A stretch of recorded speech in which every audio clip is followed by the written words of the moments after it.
Your high school class is the basis for a very, very famous TV show, and you're actually the basis for one of those characters, correct? My high school class of 2005 is the basis for it. And one of the characters in it is an Asian girl, where I was. At home, I was more Vietnamese, and then outside, I was more American, really. I think New York is great. It's very diverse, so I never felt specifically discriminated against as an Asian or as a Vietnamese.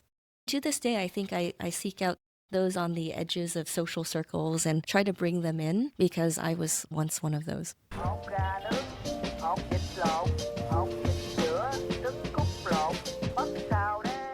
Welcome to a Vietnam podcast with me, your host, Neil Mackay.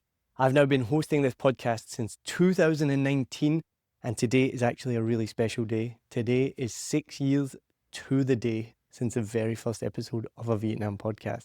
Oh, wow. Congratulations. Thank you very much. It was called a Saigon podcast back then. The full name was 7 Million Bytes, a Saigon podcast, and it is now simply a Vietnam podcast. We are in the top 5% of podcasts worldwide. We've interviewed over 200 people, hundreds of episodes, over 300 episodes. I now started 7 Million Bytes Podcast, a podcast production agency. We've worked with over 70 podcasts, helped with millions of downloads, thousands of episodes, helped podcasts get to the top of the charts. And absolutely none of this would have been possible without you listening to this, making it such a successful podcast. So thank you so much.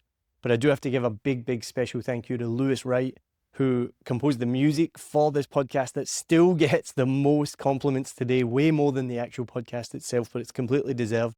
But more than that, Lewis taught me everything I know about microphones and audio, and everything in the beginning, and even still to this day helps me so much. So thank you so much to Lewis. But most of all, obviously, if you listen to this podcast, you know that I talk about every episode. My wife, Adri Lopez Mackay, literally what you're listening to right now through all this equipment, through all this motivation, through all this energy would not be possible without her support and love and everything she's done over the years to make this podcast possible. So a massive, massive thank you to her for making a Vietnam podcast and 7 Million Bytes podcast possible. So to get into today's episode, I'm always really excited, and I'm especially excited today. My guest today, she is Vietnamese American. She's the COO of Premier Dental, who are the sponsors of season 14 of Vietnam podcast, and an unbelievable dental surgery. They're actually my dentist. I've been going there for a couple of years. They're incredible at getting your wisdom teeth out. If you want to get your wisdom teeth out, painful, but they are amazing. So I would recommend going to Premier Dental. And she is a university lecturer and community builder. So most people might know my guest today through the numerous networking events and lunches that she does all over Saigon, which I have been to many times, and they are incredible. So go check them out. So today we're going to be talking about her life as an immigrant in New York City, a Vietnamese immigrant in New York City, and what it was like to grow up there. Then coming back to Vietnam and why she came back, and the linguistic and cultural challenges of operating a business in Vietnam.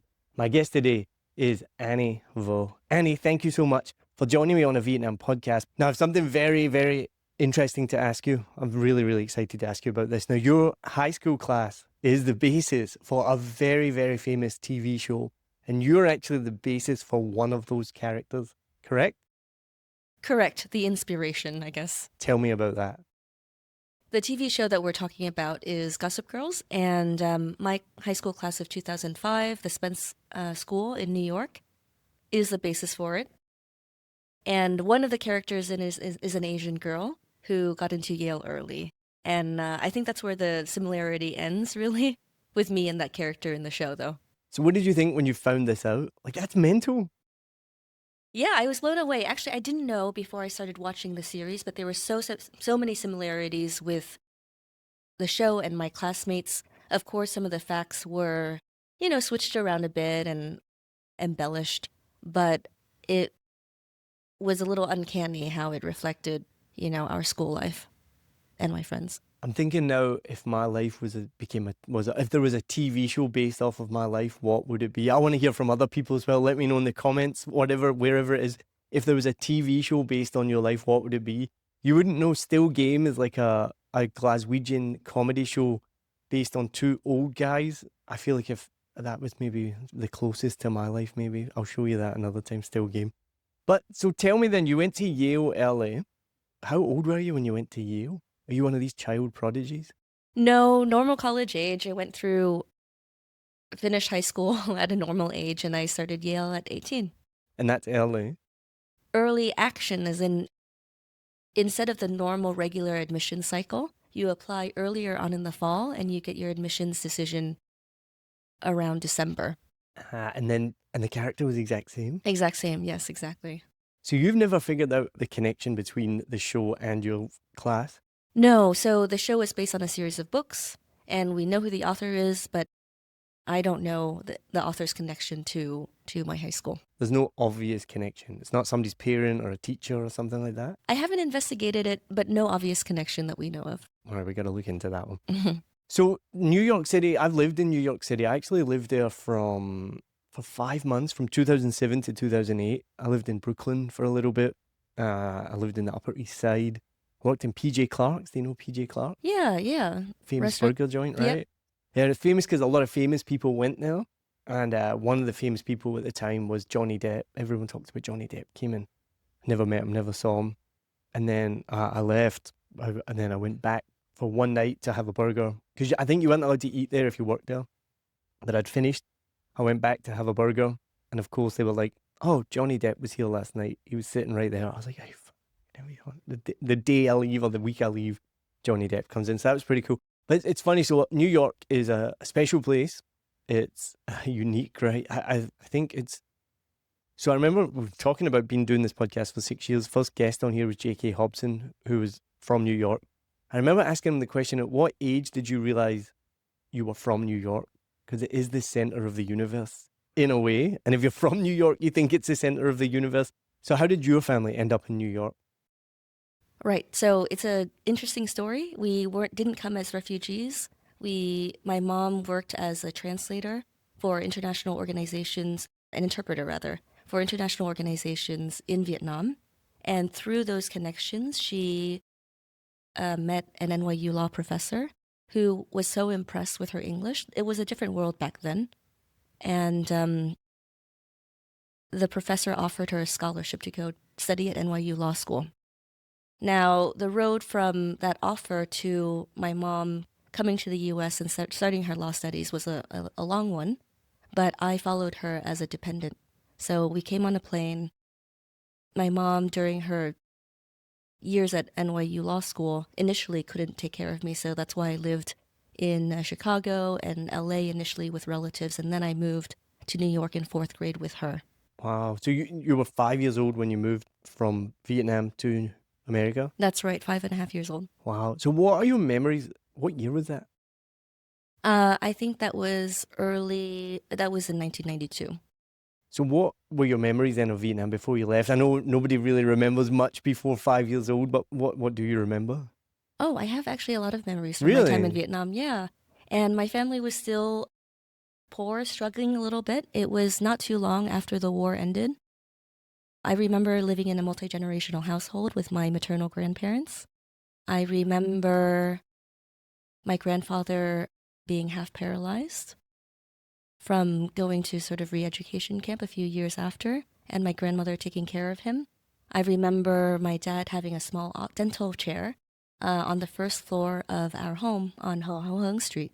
Wow. And I also remember my extended family, my great-grandmother on my maternal grandmother's side, visiting my great-grandparents and my grandmother's siblings. We had a lot of extended family.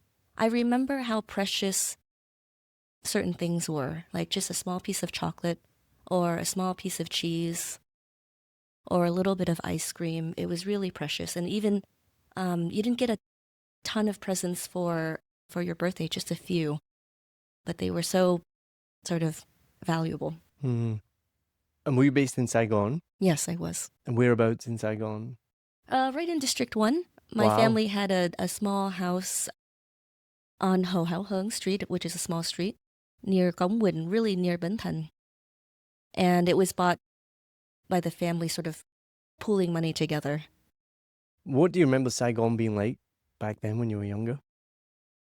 Saigon, more broadly speaking, I think I was too small to remember that. You only knew your world, right? Yeah. Like your house. But But it was a different world. It was a slower pace of life, more peaceful, a lot more bicycles.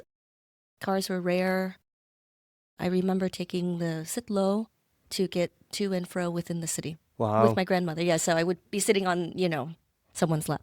One of the things that I laugh about and it frustrates me is have you seen the sequels going about the city these days? Yes. Your face just sums it up. Why did you make that face? Well, they're always carrying tourists, right? Yeah, and it's not a mode of transportation anymore. No. What makes me laugh is they're basically driving through traffic. Yeah, yeah. It's like you see these tourists in the back of these cyclos, and it's generally kind of older men, and it's good. They got a job, and they that's fine. You're giving them employment. There's nothing about that, but it's very inauthentic for one. Because when do you think cyclos stopped being used as a mode of transportation in Saigon? Before I moved back here 7, 8 years ago. Yeah, I mean, I've been here nearly 10 years. I've never seen nobody. You don't get grab cyclo. That's right. You know what I mean? So I always just laugh when I see these tourists getting on the back of a cyclo, and they're normally in a tour group of about 10 in a row, and they'll be going down like Liswan or Namki Koinia, and it's just traffic, and I'm like, you're just breathing in pollution right now, and you're going by office buildings. It's not anything exciting. And have you seen these really old pictures, and maybe in Vietnam? I think I saw them in maybe Burma or an African country where expats, white people, used to get picked up on the back of people, like, and locals, and be carried literally on their backs. Maybe I've seen a photo or two. Yeah, I can't imagine if that was a tourist thing. Imagine if the tourists showed up and they're like, okay, can you carry me on your back? Like, we don't do that. So the cyclos, they always make me laugh. The one that is interesting, you're saying about ice cream and things like this. Do you remember having your first Coca-Cola? I don't. No. The reason I ask is we recently had the 50 years of reunification in Vietnam. That's right. And we saw this news report online, I think it was NBC or something like that in America, and this woman was interviewing an older Vietnamese man who'd been here during the war. And, it's obviously Western-centric, it's from America, and, the end of the war. Here it's very different. It's kind of not the end of the war. It's a reunification of the North and South in America. It's very different. But anyway, in this report, she handed him a Coca-Cola. He took it. The report continued, but the voiceover said, this is his first Coca-Cola in 40 years. Wow. I was like, what? Well, couple of questions. Why? So he had Coca-Cola 10 years after the war, then 40 years after he never? Also, Coca-Cola is widely available in Vietnam, and it has been I've been here 10 years. When did Coke start becoming available in Vietnam? Before I can remember. Really. Yeah, right. Like, it's been available forever. So it was just a very funny news report. I thought it was so condescending to be like, this man has not had a Coca-Cola in 40 years. And she hands him a Vietnamese can of Coca-Cola that's like, they probably sell that out the front of his shop. Right. So then you left Vietnam when you're 5 years old. What was it like then getting to America? Was it just crazy? It was actually a bit of a lonely experience. I was leaving everything that I was familiar with here in Vietnam. Family, grandparents, relatives, language, culture. Moving to a different country, different language, different family even. As I said, I was living with uncles and aunts in Chicago, then another different uncles and aunts in LA. So the readjustment was a little bit rough, but oddly enough, I only have sort of snippets of memories before I knew English. So like first day of school, my aunt just drops me off with my cousins and I don't know where to go. Being a little bewildered and not being able to even ask where the restroom is. So difficulties like that, but then it seemed like within a few weeks, I had sort of picked up the language. It always blows me away. I think that's incredible. I'm just remembering when I was 5 years old, I changed primary school, and it was terrifying. I spoke the language. I could ask where the toilet is. I don't understand how you cope with that. I guess because you have to. Yeah, I think it's sort of part of what makes me who I am today. Being able to reach out to people, adjust to new environments, and just be friendly. And to this day, I think I seek out those on the edges of social circles and try to bring them in because I was once one of those. Wow. Well done. So at what age you moved to New York when you were ninth grade? 9 years Sorry, old. 9 years old. Fourth grade, 9 years old. and you were in the Lower East Side before it was hip. And so, what was that like back then? Because New York, I think now it's gentrified like everywhere else, right? But New York had a rough reputation back in the day. And what the nice areas would be like Fifth Avenue, the Upper East Side, the Upper West Side, things like this. But Lower East Side, what was that like? Yeah, so we started off in Greenwich Village, which was already somewhat gentrified with NYU owning a lot of the buildings down there. But Lower East Side was rougher. I think I grew up more sheltered. I didn't have the typical New York upbringing, I think.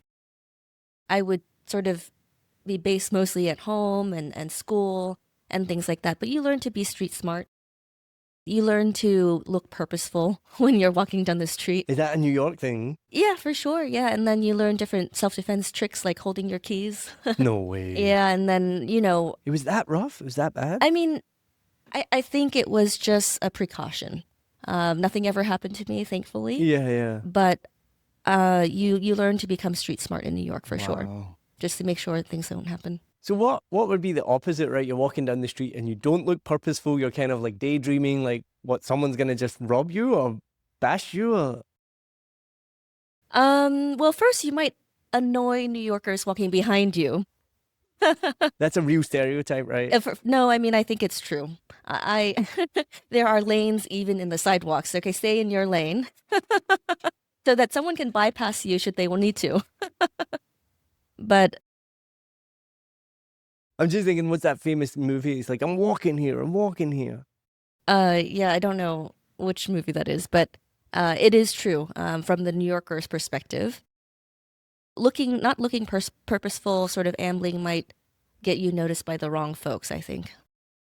So then being this young Vietnamese American, at what point did you say to yourself, I'm not Vietnamese, I'm Vietnamese American? Because you were born here, spoke Vietnamese growing up, then learned English.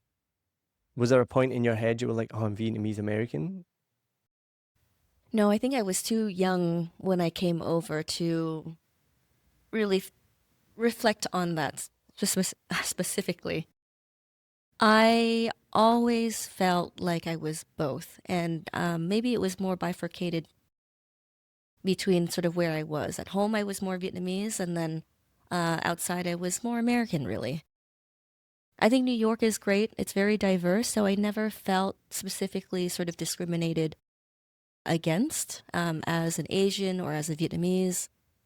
It was just in the context of my school, it wasn't super diverse, especially socioeconomically, in addition to ethnically. But I think I've always, as far as I can remember, mostly viewed myself just as Vietnamese American. And back in Vietnam, I just sort of didn't think in those terms. What was it like then the first time you came back to Vietnam? The first time I came back to Vietnam, that was in 10th grade. That was actually, I left when I was 5. I came back the year after, a year or two after for one visit. But then after that, it was a period of 4 or 5 years that I didn't return to Vietnam because of my family financial situation. My dad had come to the U.S. for a few years, but he had to leave when I was in 5th grade to come back. His visa had expired and he needed to be back here, professionally and otherwise. So I came back in 10th grade, and that was a momentous sort of occasion for myself personally, for my family, seeing my dad again after a few years. Of course, we had kept in touch, but it wasn't the same. And it was reconnecting with him and reconnecting with my birthplace, going back to Phan Rang to visit my paternal grandparents. Yeah, it was a sort of homecoming. Was it a reverse culture shock or just a culture shock coming back after being in the States? Not on that trip because I stayed within the bosom of my family. But coming back 8 years ago, almost now, there was a reverse culture shock. Despite being relatively fluent conversationally in Vietnamese, or so I thought, and relatively connected to my family, my grandmother, and the Vietnamese community over there, and the Vietnamese Students Association in college, that did not prepare me for coming back here, especially sort of living and managing a business. So I had become very Americanized, or so I realized. Well, perfect. So you came back 8 years ago and you had reverse culture shock. Explain a little bit about what was that reverse culture shock. Did you feel like you were coming back a completely different person to who you'd been before? You mentioned now being Americanized. It had been such a long time. I mean, I thought I was Vietnamese American and half, but coming back, I felt more American than Vietnamese. And so one was the linguistic language barrier. I had never taken any courses in Vietnamese.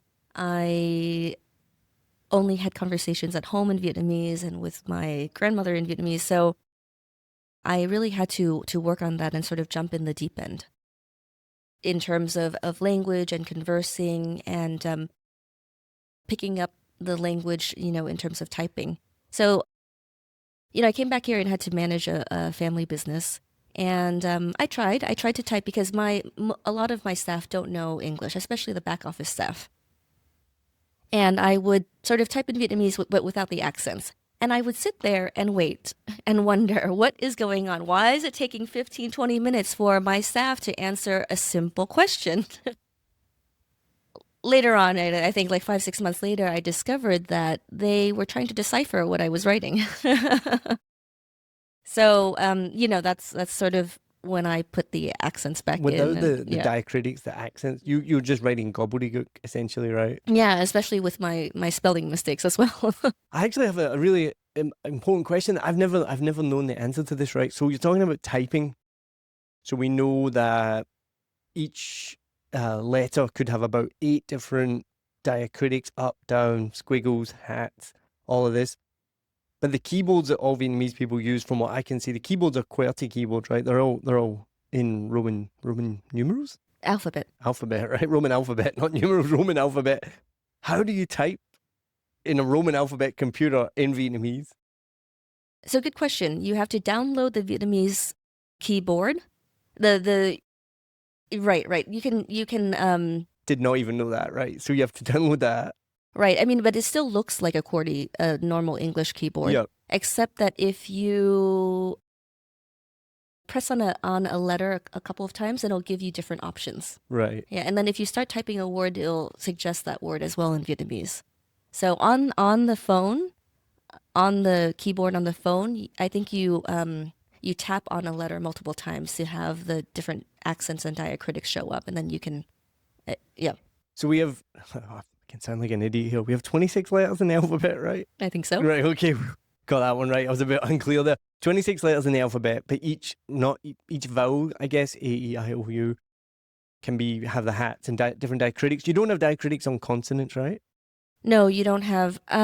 So each of those letters, if it has a squiggly line on the end, like the O or the U, it becomes an or O and O.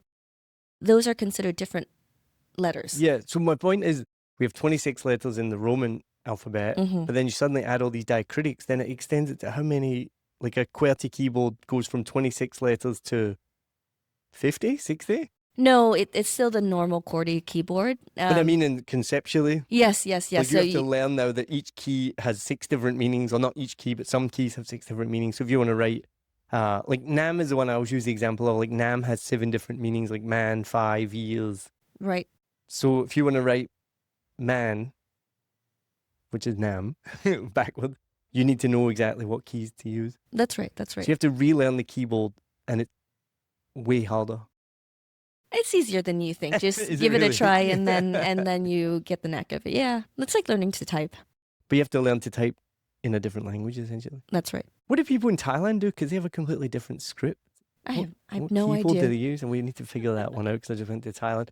So you came back to Vietnam 8 years ago. What made you then leave America and come back to Vietnam?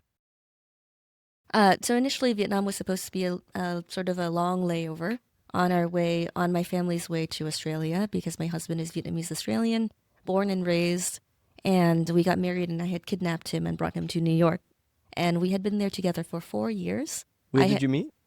Met in Australia on summer vacation. Wow. I was Beautiful. on summer vacation, yes. Oh. Beautiful It's memories. like Greece. Summer loving. Do you know that movie? Yeah, okay. Just to make sure that you got my reference there. No, that's beautiful you met on holiday. Do you think I'm watching that show Love is Blind. Do you watch Love is Blind? It's I have, awful. It's I have, terrible, I, terrible I have film. to admit. But what I've noticed, right, even when they can't see each other, it kind of people are attracted to, and I don't mean this to be racist, their own race. People, and even in Vietnamese people like you and your husband meet each other on the other side of the world. Black people meet black people. Scottish people meet Scottish people. We seem to, even if we put this love is blind, where it's meant to be blind, we still end up attracting to like meets like, I guess, in a way. Have you noticed that within the Vietnamese diaspora around the world? That's a big question. I have not done a sociological study, but in general, I think that a lot of Vietnamese people do maybe tend to end up together, or Asians in general. I don't want to make any, you know, generalizations, really. I can't speak to it. But for me personally, I actually thought I would end up with someone not Vietnamese, or perhaps even not Asian, because of just where I was and the environment in which I was, and also being a Christian, not Catholic, then Lan. There were very few Vietnamese young adults my age who were of the same faith, kind of similarly situated where I was growing up and where I was going to school.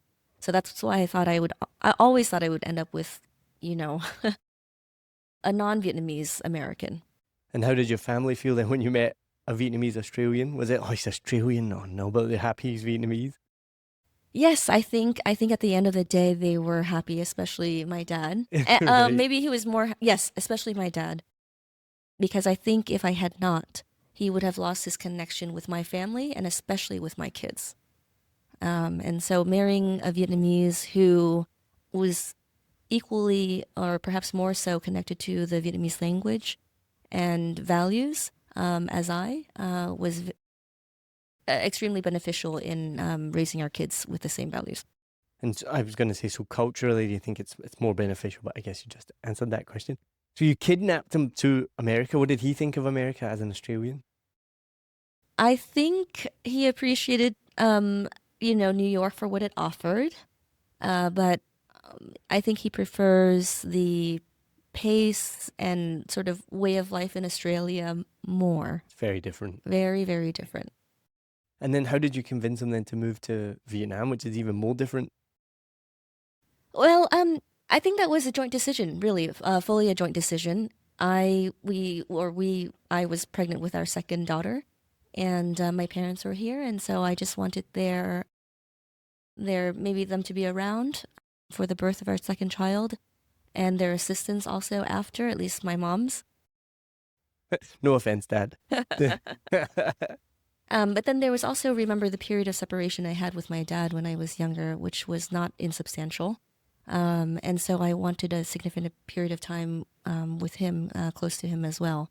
But we thought it would be maybe a year and a half.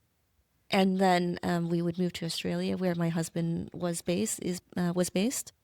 But that extended to 8 for a lot of reasons. I mean, life here was just turned out to be so great. I love it because we've had this conversation just recently. Comes up a lot. I don't know anybody who moved here intentionally for the long term, even yourself as Vietnamese. It's just, That's right. we're the same. We came here for 6 weeks. 9 years later, we're still here. You came here for a year. And then, so what is it about Saigon and about Vietnam that just draws people here and we just love it and we stay and we're like, yeah, we're not leaving? So I've got, there are the reasons that are generally applicable, and then there are the reasons that, for me personally, makes Vietnam very meaningful. For me personally, it was my family, my relatives, and the family business. So my husband is a dentist, Vietnamese Australian dentist, and he joined the practice as a dentist, and my dad gradually handed over the reins to him and myself together as a unit to manage the business as my dad goes into retirement. And so that's been super rewarding. Managing a dental clinic business, the employees, the impact that we have on the culture, and the care that we give the patients, kind of expanding on my dad, continuing my dad's legacy and expanding on it, and making it sort of more international. Professionally, it's been really rewarding, especially for my husband. Having my kids grow up with close to my parents, really great, especially since I for periods of my life. When I was younger, I grew up far away from them. So allowing my kids to have that relationship with their grandparents and how much my parents love them is amazing. I mean, they do spoil them a bit. I think all grandparents, that's the job of a grandparent, is to spoil their grandkids, right? Yeah, my mom was a bit strict, strict when I was With growing you, up, right? not the Yeah, and grandkids. the kids would maybe be throwing a bit of a temper tantrum, and my mom would be like, "Oh, that's so cute," and Not then when I was you like, did "Who it. is this person?" All right. So having that relationship is great, and then also allowing my kids to grow up as bilingual kids. If they had grown up in the U.S. or Australia, I think their Vietnamese would be at a very, very basic level, if anything at all. So that's been important for us. And then overall, Vietnam is just so vibrant and dynamic. It's growing. I think the middle class is growing. The business opportunities are also here if you have the requisite experience and credentials and skills and do the hard work, of course. I think the opportunities are there and the threshold barriers are lower as well. I've had opportunities to do things here that I wouldn't have had to do elsewhere.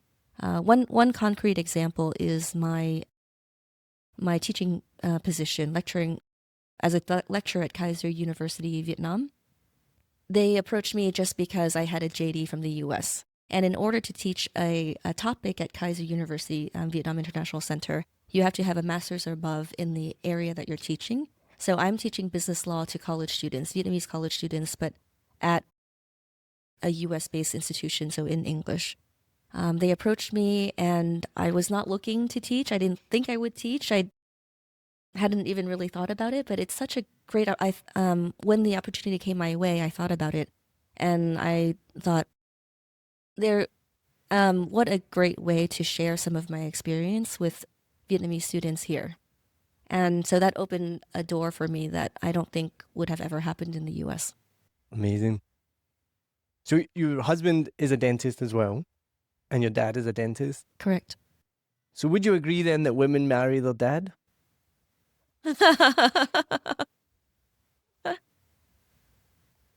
It happened to be the case for me, perhaps. But to be fair, I did not know he was a dentist when I first Oh, met him. really? Yes, my uncle told him he was a bác sĩ.